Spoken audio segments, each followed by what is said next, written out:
Okey, arch pertama nama dia 3 point. Okey, untuk buat arch 3 point, pergi dekat line dulu.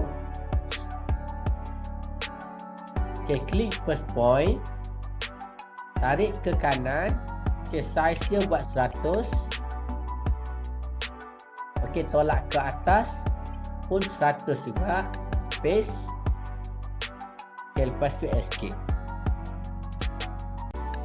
Okey, pergi dekat arch 3 point. Okey, klik first point, second point, third point.